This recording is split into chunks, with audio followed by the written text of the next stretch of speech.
안녕하세요. 인천에서 미용실을 운영하고 있는 43세 여성입니다. 적과의 동침이라는 영화를 본 적 있으신가요? 영화 속 내용이랑 많이 다르지만 저는 동거남의 정체를 전혀 모른 채 3년을 같이 살았습니다. 하지만 누군가가 남편이 쓰고 있던 가면을 벗겨주었죠. 그래서 저는 남편이 감추고 있던 끔찍한 본 모습을 보게 되었습니다. 몇 달 동안 저는 남편에 대한 배신감과 억울함 때문에 일이 손에 잡히지 않을 정도였죠. 덕분에 운영하던 미용실도 직원들에게 맡기고 집에 틀어박혀서 은둔형 외톨이처럼 지낸 적도 있었습니다. 그렇게 힘든 시간을 견뎌내고 보니 시간이 약이라는 말이 왜 있는지 알겠더군요. 이제는 저의 가슴 아픈 사연을 모두 털어놓고 새로운 마음으로 시작할 수 있게 되었습니다. 제가 이렇게 호되게 당한 이유는 남편의 외모 때문이었습니다. 제 이상형의 첫 번째 기준은 바로 잘생긴 외모였거든요. 저는 다른 여자들에 비해서 외모에 대한 집착이 아주 심했습니다. 소개받을 남자가 생기면 무조건 사진부터 요구했죠. 그리고 제가 잘생긴 남자를 원하는 만큼 저도 제 외모를 바꾸는데 많이 신경을 썼습니다. 어려서부터 치장하는 걸 좋아해서 고등학교 다닐 때 장래희망을 헤어 디자이너로 정했었죠. 대학에서 헤어 디자인을 전공한 저는 졸업 후에 정식 미용사가 되어서 대형 헤어샵에서 사회생활을 시작하게 되었습니다. 제가 다닌 샵은 유명 연예인이나 배우들도 많이 찾아오는 제법 이름이 알려진 헤어샵이었습니다. 그만큼 들어가기 힘든 곳이었는데 먼저 일하고 있던 대학 선배 언니가 원장님에게 말해서 취직하게 되었는데요. 첫 직장이고 절 추천해준 선배 언니가 있으니 누구보다 열심히 일을 했습니다. 그 당시에는 막내였기 때문에 가장 먼저 출근해서 청소를 하고 장비들을 세팅해서 손님을 맞을 준비를 해놨습니다. 나중에는 원장님도 열심히 하는 저를 인정해 주시더라고요. 시간이 지날수록 어려운 기술들을 제게 전수해 주셨어요. 1년이 지났을 때쯤에는 남자 모델의 전속 디자이너로 배정받기도 하였습니다. 제법 잘 나가는 모델이어서 만나기도 전에 설렜었죠. 실제로 보니 생각보다 키도 컸고 얼굴도 잘생겨서 깜짝 놀랐습니다. 하지만 티내지 않으려고 노력했죠. 헤어스타일을 만지려고 그 어떤 스태프보다 가까이 가다 보니 제 치장에 더 신경을 쓰게 되었습니다. 처음으로 그 남자 모델을 수연씨라고 부르며 남몰래 가슴 떨려 했던 것도 기억납니다. 나이가 어려서일까요? 제가 수연씨를 좋아한다는 사실을 다른 남자 모델이 알게 되었습니다. 그 동료 모델이 제가 수연씨를 좋아하는 것 같다고 말했나 보죠. 어느 날 수연씨가 제게 부담 없이 친구처럼 지내보자는 말을 건넸습니다. 저는 당연히 고백받았다고 생각했죠. 요즘 흔히들 말하는 썸이라고 생각하고 시간이 날 때마다 밥을 먹고 차를 마셨습니다. 수연씨가 출연하는 패션쇼도 가게 되었는데요. 제 예상대로 수연씨도 자기 동료들에게 저를 여자친구라고 소개하더라고요. 그런데 미용실에서 같이 일하는 언니들이 수연씨 이야기를 하며 걱정하였습니다. 너 이수연 만나고 있다는 소문이 돌던데 사실이야? 이수연 그 사람 바람피다 걸려서 난리 난 거 모르고 있었어? 네? 그게 무슨 말씀이세요? 수연씨가 바람이라뇨. 제가 화들짝 놀라 어디서 들은 소문이냐고 따지니까 수연씨가 만나고 있는 여자들이 여러 명 있다고 하더군요. 옛날부터 인기가 많은 모델이라서 주위에 여자가 많아서 트러블이 많았다고 해요. 하지만 저는 그 소문을 믿지 않았죠. 잘생긴 외모 때문에 사람들이 오해를 하는 거라고 생각했어요. 그만큼 수연씨가 저한테 잘해주고 주변 사람들한테 여자친구라고 소개해줘서 믿었거든요. 그래서 제가 언니들 앞에서 수연씨를 감쌌어요. 언니가 직접 본 것도 아닌데 그런 말 하지 마. 수연씨가 나 몰래 그런 적도 없고 나한테 애매하게 군 적도 없어. 걱정돼서 하는 말이라는 거 알지만 다른 사람한테 그렇게 말 안 했으면 좋겠어. 그런 소문을 한두 번 들은 게 아니니까 그렇지. 그래, 내가 괜히 참견했다. 내가 한 말 신경 쓰지 마. 나도 갑자기 이런 말해서 미안해. 저는 언니가 사과해서 넘어가 주었죠.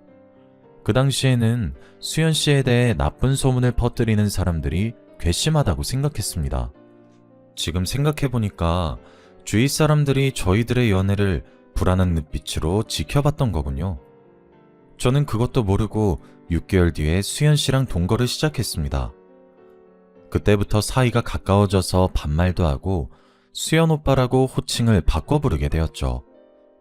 그런데 아예 같이 살다 보니까 이상한 점이 보였습니다. 갑자기 오는 전화를 몰래 나가서 받는다거나 저 몰래 새벽에 나가는 일이 빈번해졌거든요. 결국 제가 핸드폰 비밀번호를 알아내서 오빠가 여자들이랑 몰래 연락하고 있다는 사실을 발견했습니다. 그런데 차마 헤어지겠다고는 못하겠더군요. 하지만 오빠를 정신 차리게 하려고 강수를 뒀습니다. 오빠, 이렇게 바람 필 거면 헤어지자. 뭐하러 나랑 사귀는데? 뭐? 헤어지자고? 지금 진심으로 말하는 거야? 그래, 헤어져. 그 여자들한테 가서 만나달라고 해. 오빠 나 억지로 만나는 거잖아. 아니야, 혜영아. 내가 잘못했어. 사실 네가 오해한 거야. 난 그런 짓 하려고 만난 게 아니라. 저는 오빠가 잡아주길 바랬습니다. 그런데 저를 붙잡으려고 구구절절 변명을 늘어놓고 매달리는 오빠를 보니 마음이 놓이더군요. 오빠가 아직 저를 좋아한다는 사실을 알아내고 지금 만나고 있는 여자들을 모두 정리하겠다는 다짐을 받아냈습니다. 하지만 오빠는 약속을 지키지 않았죠. 전 그것도 모르고 오빠랑 결혼을 했는데 결혼 후에도 바람을 피우고 있었습니다. 뒤늦게 모든 걸 알게 되었지만 한동안 모른 척하고 지냈습니다. 오빠와 이혼하게 되는 상상을 하니 무척이나 괴로웠거든요. 이제는 연애할 때처럼 헤어지자는 강수를 둘 수도 없었습니다. 앞으로 어떻게 해야 할까 골머리를 앓고 있을 때 또 일이 터지고 말았습니다. 미용실에서 퇴근하고 집에 들어오니까 오빠가 웬 여자랑 안방 침대에 누워있더군요. 제가 잘 알고 있는 여자였습니다. 여러분도 다 아시는 유명한 여자 모델이었거든요. 저는 그 여자 모델을 본 순간 이젠 끝을 봐야 되겠다는 생각이 들었습니다. 당신 지금 뭐 하는 거야? 어떻게 다른 여자를 안방에 들일 생각을 해? 진짜 미친 거 아니야? 아니, 나는 우리 그냥 누워만 있었어. 당신이 생각하는 그런 짓 안 했다고. 뭐? 그게 말이 된다고 생각해? 오빠가 어처구니 없는 변명을 내뱉길래 헛웃음을 내뱉었습니다. 제가 결국 못 참고 소리를 지르면서 물건을 집어던지니까 오빠가 이런 식으로 할 거면 당장 이혼하자고 오히려 큰 소리를 치더라고요. 그리고 집을 나가버렸죠. 남편을 놓칠 수 없었던 저는 남편에게 가정으로 돌아올 기회를 여러 번 주었습니다. 하지만 전 남편은 끝내 내연녀를 선택했고 저는 눈물을 머금고 전 남편과 이혼하게 되었습니다. 그렇게 저는 초혼에 실패하게 되었습니다. 혼자 살게 된 후로는 미용실을 운영하면서 여러 남자들을 만나게 되었습니다. 하지만 재혼할 정도로 좋은 남자가 나타나지를 않아서 재혼은 거의 포기해버렸죠. 그러다 7년 뒤에 미용실 단골 손님과 친해지게 되었습니다. 제가 규철씨 친근하게 부르면서 자주 오라고 먼저 다가가니까 친구처럼 지내게 되었죠. 규철씨는 저보다 5살 연하였습니다. 제가 남편에게 끌린 이유는 당연히 잘생긴 얼굴 때문이었는데요. 규철씨랑 사이가 급격하게 가까워지니까 이번에도 주위 사람들이 저를 말리기 시작했습니다. 제가 규철씨랑 재혼하고 싶다고 말했거든요. 저희 엄마도 미용실까지 찾아오며 지금 결혼하지 말고 조금 더 만나보라고 재혼을 뜯어말린 적도 있었죠. 지금 결혼은 안 된다. 사귄 지 얼마나 됐다고 그래? 1년, 아니 2년만 더 만나봐. 사람은 오래 봐야 알 수 있어. 엄마, 오래 봐도 모르는 게 사람이야. 이번엔 내가 다 봤다니까?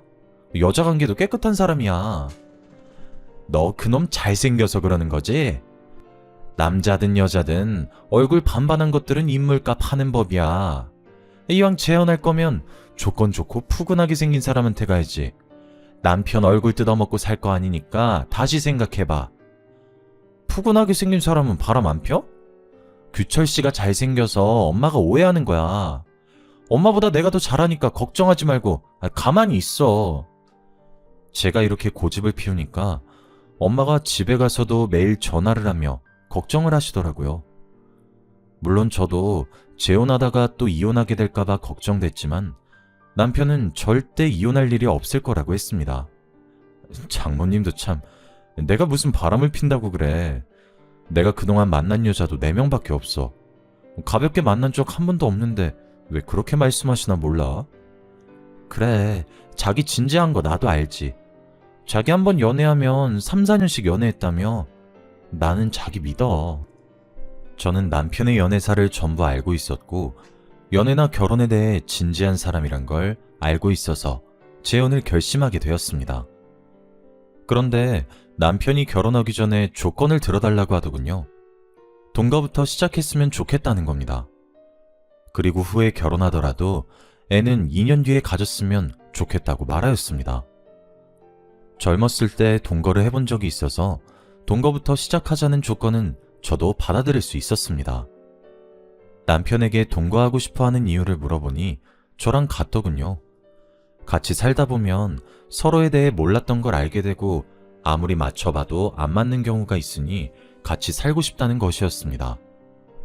동거하고 싶어하는 이유가 납득이 돼서 오케이 했지만 두 번째 조건은 납득이 되지 않았어요. 그래, 결혼 전에 동거는 할 수 있어. 그런데 애는 2년 뒤에 가지고 싶은 거야? 여보, 내 나이를 생각해야지. 내일 모레면 40이야. 지금 당장 임신해도 노산인데 2년 뒤엔 조금 아닌 것 같아. 그건 나도 알아. 그런데 무턱대고 애부터 만드는 건 부담스러워. 내가 모아둔 돈이 많은 것도 아니고 마음의 준비도 안 됐는데. 게다가 당신이랑 신혼도 즐기고 싶단 말이야. 그러니까 2년 뒤에 이세 계획 세워보자. 다른 이유는 몰라도 저랑 신혼을 즐기고 싶다는 말을 하니 설레더군요. 남편은 저랑 다르게 초혼이니까 그런 거라고 생각했습니다. 하지만 2년은 너무 긴 기간이었습니다.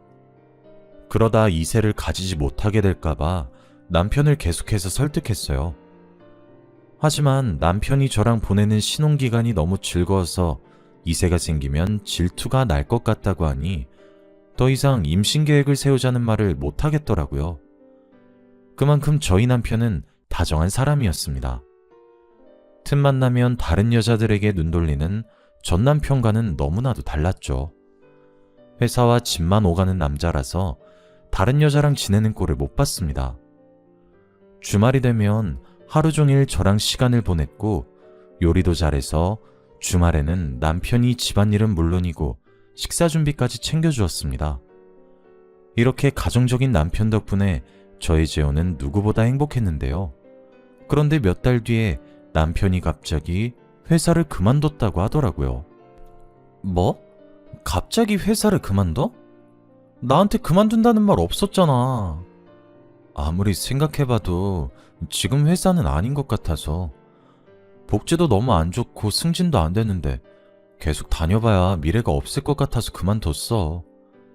그럼 좀 쉬다가 취직 준비하려고? 취직은 안 할 거야. 사업을 할까 하는데. 오래전부터 구상해둔 일이 있으니까 당신은 걱정하지 마. 뭐? 사업? 갑자기 무슨 바람이 불어서 사업을 하겠다는 거야?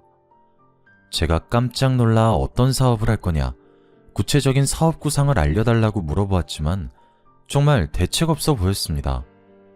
그냥 하나씩 알아보고 있다며 영업을 위한 새 차를 사달라고 졸라댔습니다. 당연히 제가 안 된다고 하니까 아이처럼 떼를 쓰더군요. 당신도 사람들 많이 만나봐서 알고 있잖아. 요즘은 겉모습이 중요하다니까? 사업하려면 지금 차 가지고 안 돼.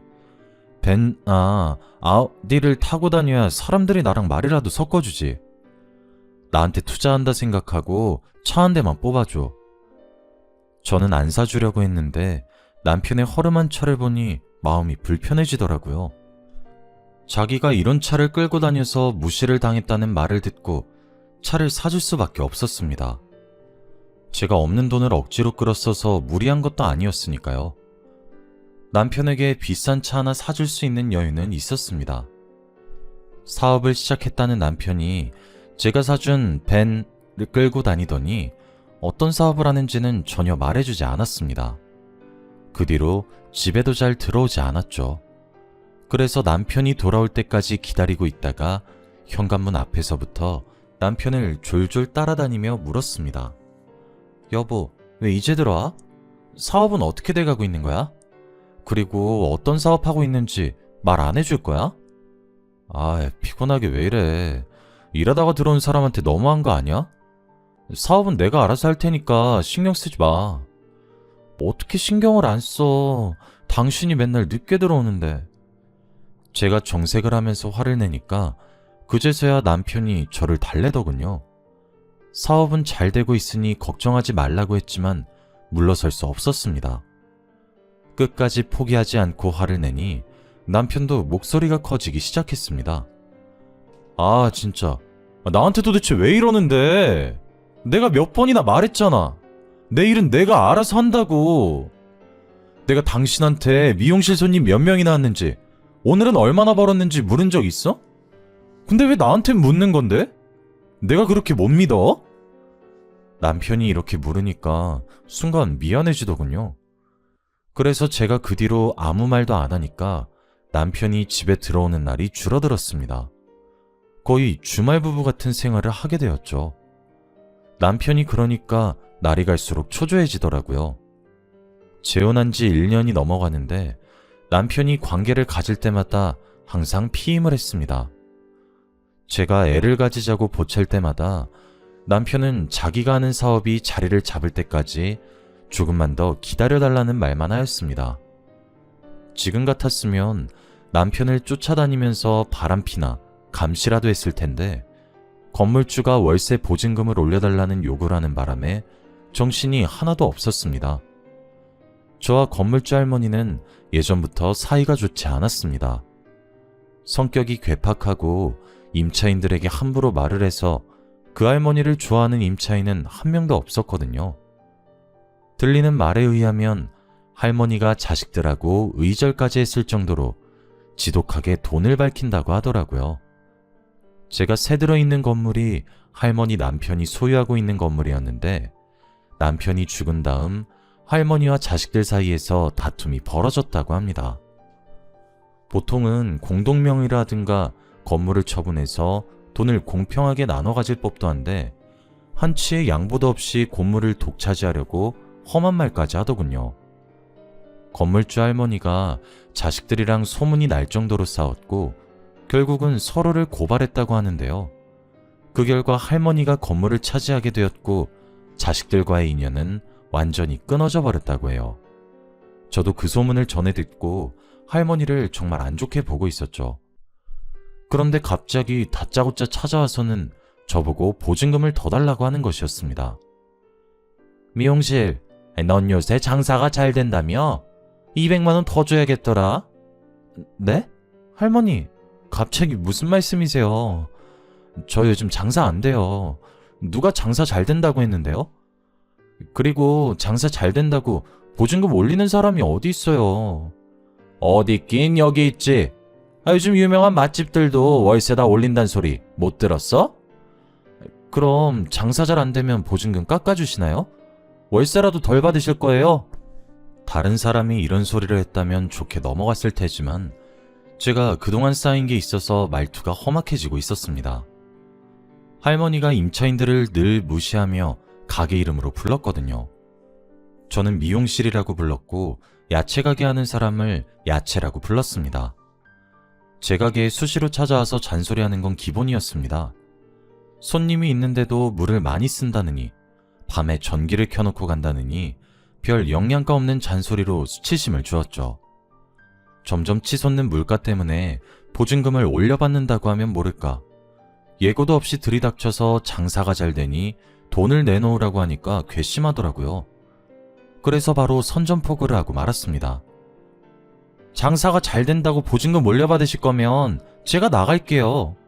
끝까지 이러실 거면 제가 나간다고요. 그래? 나가는 건 네 마음이지만 보증금은 당장 못 주니까 알아서 해라. 네? 그게 무슨 말이에요? 계약도 거의 끝났고 제가 나가겠다고 하는데 보증금은 당연히 돌려줘야죠.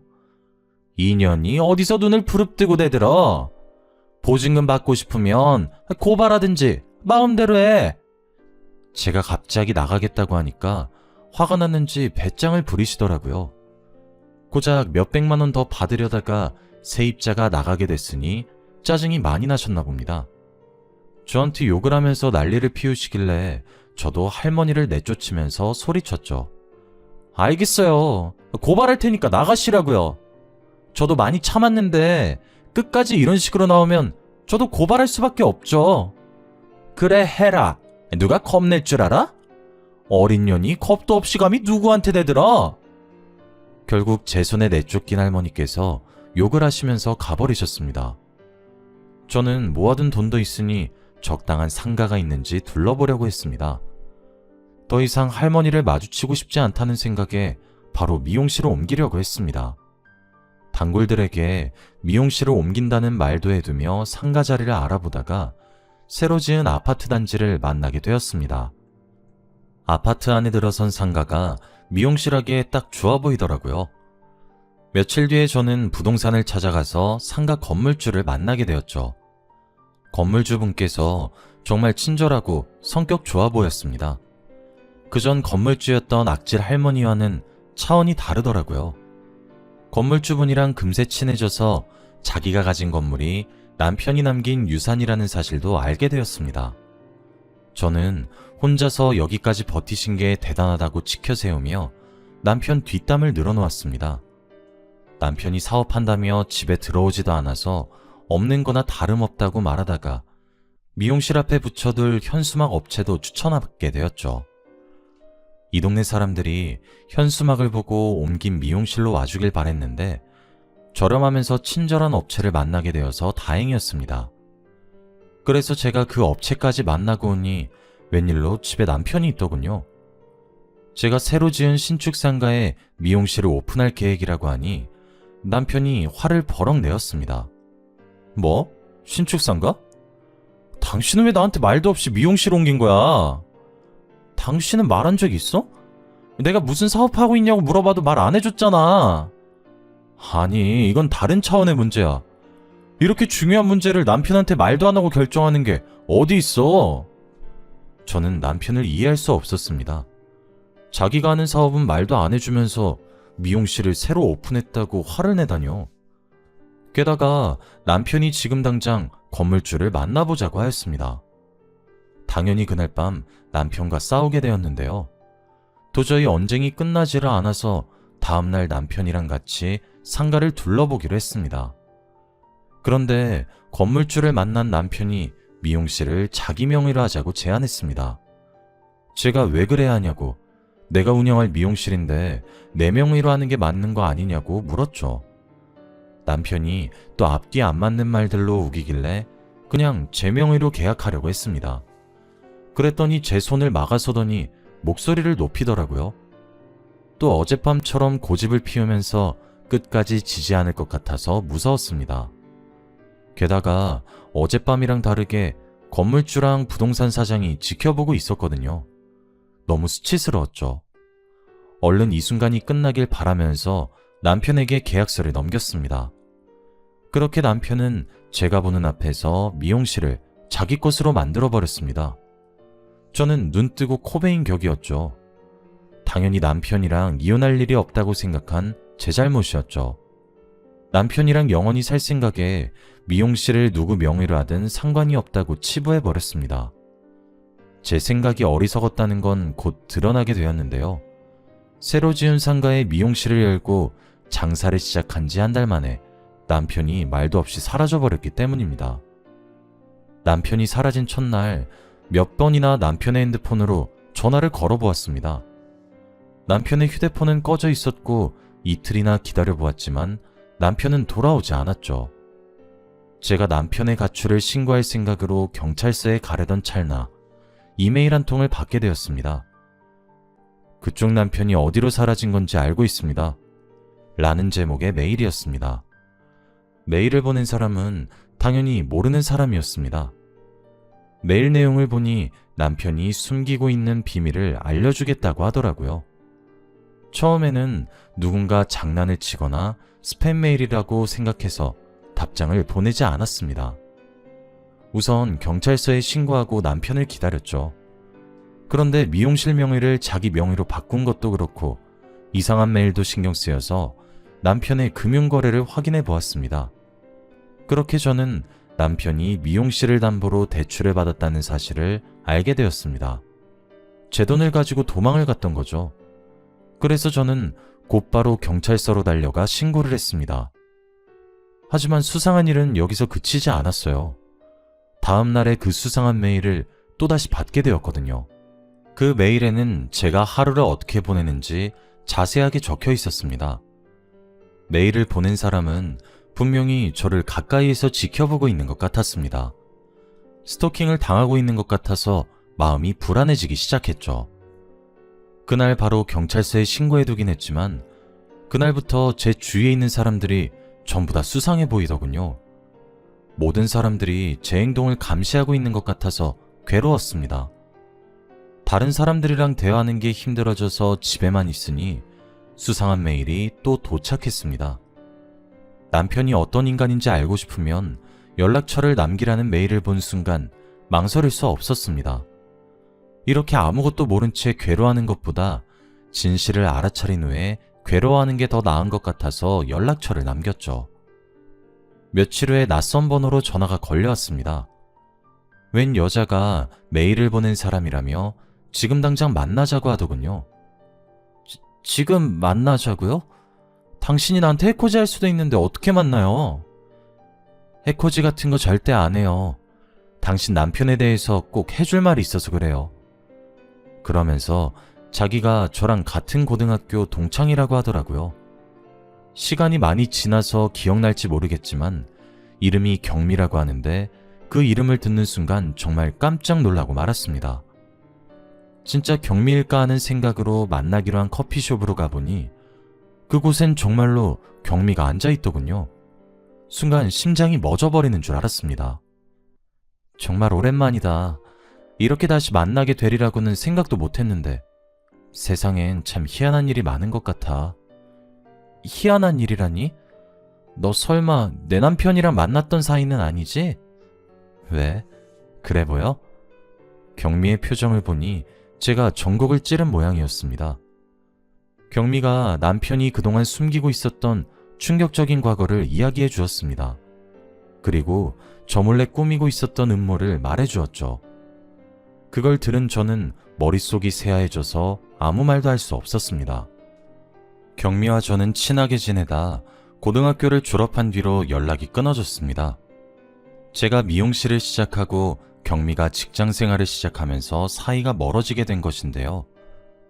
경미는 저랑 멀어진 사이 친하게 지내는 사람도 없고 직장일에도 회의감을 많이 느꼈다고 해요. 매일 정해진 시간에 출근해서 똑같이 반복되는 일상을 되풀이하다 보니 모든 일에 무기력해졌다고 합니다. 회사에 휴가를 내고 기분 전환을 하려고 혼자 여행을 갔지만 나아지지 않았다고 하죠. 그래서 심리 상담을 받았는데 번아웃이라는 진단을 받게 되었다고 하네요. 이대로 그냥 두면 공황장애로까지 이어질 수 있다는 말을 듣고 경미가 직장을 그만두게 되었다고 합니다. 몇 달 동안 집에서 혼자 지내다가 카페를 차렸다고 해요.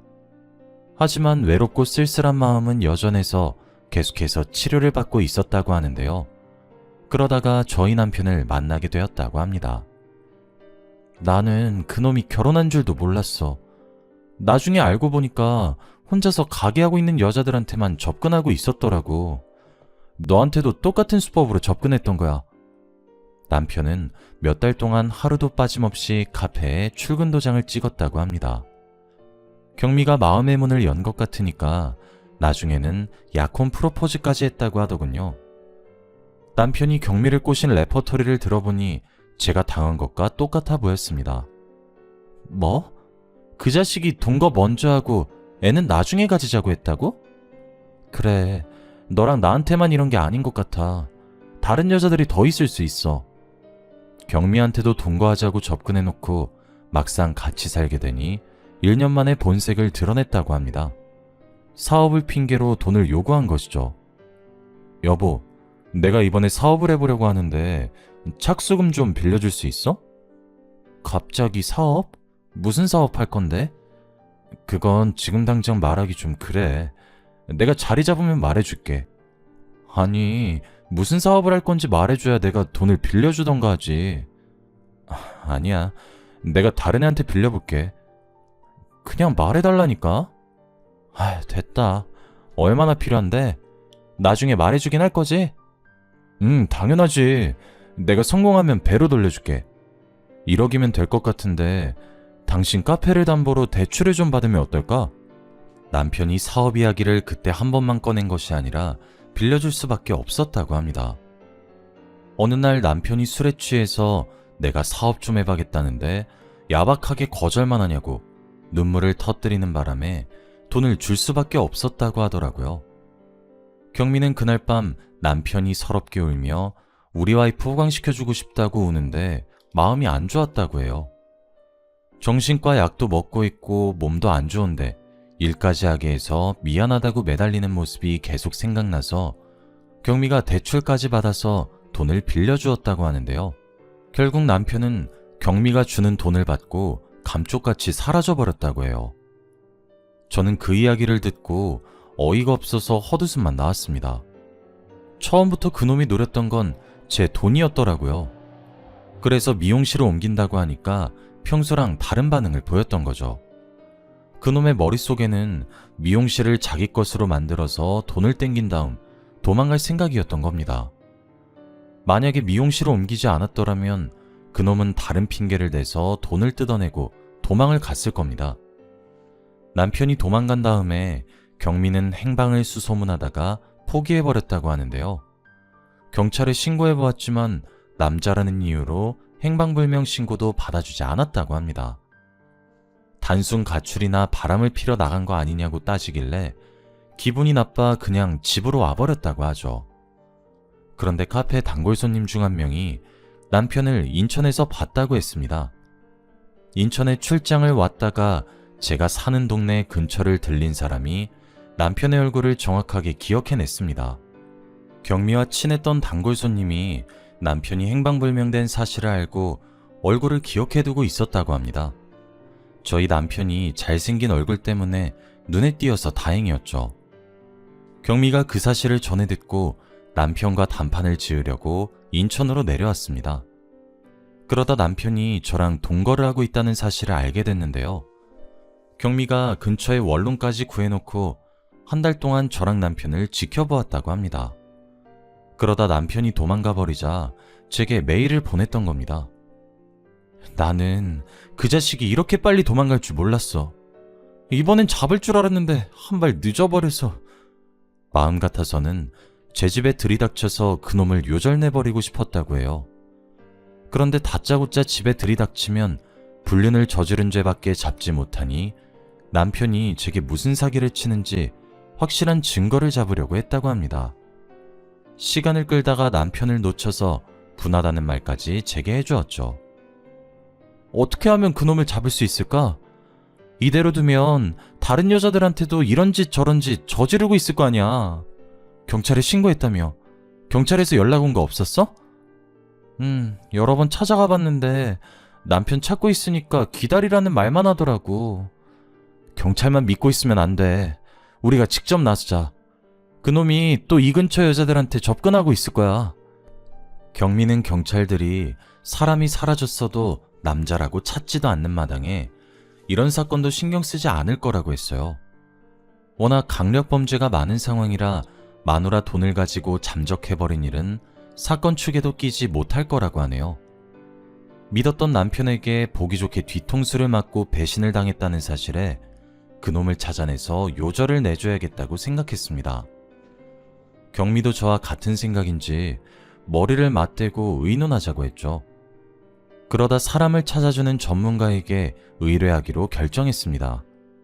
비용은 경미와 제가 반반씩 부담하기로 했는데요. 역시 이런 일은 경찰보다 흥신소 직원들이 전문가였습니다. 일주일 만에 남편이 어디에서 뭐라고 사는지 주소와 사진들을 보내주더군요. 남편이 경기도에서 다른 내연녀와 애까지 낳아서 잘 살고 있다는 사실에 분노가 치솟았습니다. 남편이 사업을 하고 있다는 말들은 전부 거짓말이었습니다. 저와 동거를 하면서 출장을 핑계로 내연녀와 지냈던 거죠. 내연녀와 장을 보러 가는지 애를 안은 채 활짝 웃고 있는 모습을 보니 심장이 쿵쾅쿵쾅 뛰기 시작했습니다. 그런데 남편의 내연녀 얼굴이 왠지 모르게 익숙해 보이더군요. 분명히 어디선가 봤는데 어디서 봤는지 기억이 나지 않았습니다. 경미는 분에 이기지 못하고 소리를 지르면서 이것들을 가만두지 않겠다고 길길이 날뛰고 있었죠. 저는 남편 예연녀가 누군지 생각이 날 것 같아서 사진만 뚫어져라 쳐다보고 있었습니다. 그랬더니 경미가 제 팔을 잡고 일으켜 세우더군요. 우리한테서 뜯어낸 돈으로 애 키우고 있었던 거야? 이런 미친 자식. 혜영아, 당장 이것들 깜빵에 넣어주자. 뭐해? 지금 당장 일어나서 잡으러 가야지. 그때 갑자기 그녀가 누군지 떠올라 고개를 번쩍 들어 올렸습니다. 이 사람 그 사람 아니야? 김땡땡, 너도 알잖아. 우리나라에서 제일 유명한 모델. 내연녀의 정체는 바로 우리나라에서 유명한 모델인 김땡땡이었습니다. 제가 잡지 촬영차 출장을 갔을 때 만난 적 있는 모델이기도 했죠. 경미는 제 말을 듣자 깜짝 놀라서 흥신소에서 알려준 주소로 가보자고 했습니다. 가는 길에 경찰에 신고해놓고 저희 둘이서 경기도 땡땡에 있는 빌라 앞에서 대기하고 있었는데요. 그 여자랑 남편이 한참 뒤에 애를 안고 나타나더군요. 아무것도 모르는 남편이 그저 좋아서 해벌쭉 웃고 있었습니다. 그 모습을 보자마자 저보다 먼저 경미가 달려가서 그놈의 멱살을 잡아챘습니다. 야, 이 자식아, 마누라 등쳐먹고 도망가면 잘 살 줄 알았어?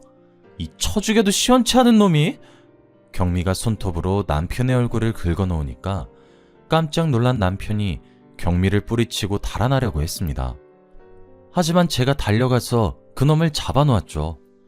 저희들이 실랑이를 벌이는 사이에 경찰이 출동했습니다. 경찰이 남편을 체포하는 사이에 저는 남편 내연녀에게 다가가 물었죠. 너 진짜 양심 없다. 세상 사람들이 네가 다 누군지 알고 있어. 그런데 감히 바람을 펴? 저는 내연녀가 죄송하다고 무릎이라도 꿇을 줄 알았습니다. 뭐가 그렇게 당당한지 내연녀가 코웃음을 치면서 저를 흘겨보더군요. 그래서 뭐 어쩌라고? 내가 유명하니까 날 상간녀로 몰아서 돈이라도 뜯어내려고? 난 정식으로 혼인신고한 사이야. 상간녀는 오히려 너희들이지. 그래, 네 마음대로 해봐. 나를 상간녀로 고소해보라고. 근데 10년 전에 내 남편이랑 뒹굴다가 걸린 년이 할 소린 아닌 것 같은데? 뭐? 너 설마? 이제야 기억난 거야? 나 증거도 있어. 네 남편이 나한테 미안하다고 매달린 문자 있다고. 문자? 그거 조작한 건지 어떻게 알아? 너 같은 년 말을 어떻게 믿냐고. 내연녀가 끝까지 재수없는 말들을 내뱉길래 더 이상 참을 수 없었습니다. 저도 모르게 내연녀의 머리채를 잡아 뜯었는데요. 한 번도 아니고 2번이나 인연 때문에 이런 일이 생겼다고 생각하니 분해서 견딜 수가 없었습니다. 경찰이 있어서 다행이었죠. 경찰이 말리지 않았으면 그년 머리털을 죄다 잡아 뜯었을 겁니다. 그년이 끝까지 자기는 잘못 없다며 저를 체포하라고 소리치는데 속이 부글부글 끓더군요. 이거 놔! 전현을 체포해야지. 내가 왜 경찰서 가야 하는데? 그 자식한테 여자가 한둘이었어? 왜 내 책임이야? 내연녀가 난리를 피우면서 소리를 질러대다가 경찰에 연행되었습니다. 경찰 조사 결과 둘은 공범이었다고 해요. 큰 돈을 벌 방법이 없으니 혼자 사는 여자들을 꼬셔보라고 재촉했다고 합니다. 애를 가지지 않으면 나중에 자기들의 정체가 발각되어도 문제없을 거라고 생각했나 봅니다. 본처가 피해자라고 나서서 피해를 입은 동거녀를 상간녀로 몰아세우려고 했던 거죠. 실제로 다른 여성들은 남편에게 사기를 당하고도 상간녀로 몰리는 게 무서워서 꼼짝없이 당하고 말았다고 해요. 하지만 이번에는 그렇게 빠져나갈 수 없었습니다. 내연녀는 저희들을 상간녀라고 소송했지만 경찰이 남편과 내연녀가 벌인 사기에 대한 증거를 확보해버리고 말았습니다. 검찰은 그 인간들을 구속해버렸는데 내연녀는 포기하지 않고 변호사를 선임하더군요. 저희들을 상대로 위자료 청구 소송을 하는 어이없는 짓을 저지르고 말았습니다.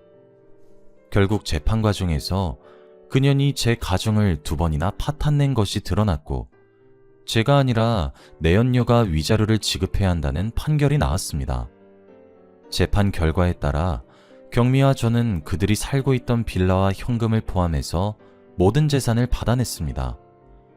그래서 전 남편이랑 내연녀는 정말 10원짜리 하나도 없는 알거지가 되어버렸죠. 어차피 그 인간들은 돈 같은 건 필요도 없을 겁니다. 교도소에 가면 국민들의 세금으로 먹여주고 재워주고 있으니까요. 경미가 없었으면 이렇게까지 복수하지 못했을 겁니다. 경미의 도움으로 파렴치한 남편과 뻔뻔스러운 내연녀에게 세상이 무법천지가 아니라는 사실을 확실하게 보여주었는데요. 용서는 용서받을 자격이 있는 사람에게만 해야 한다는 사실을 여러분들도 꼭 기억하시길 바랍니다. 여기까지 사연 들어주셔서 감사합니다.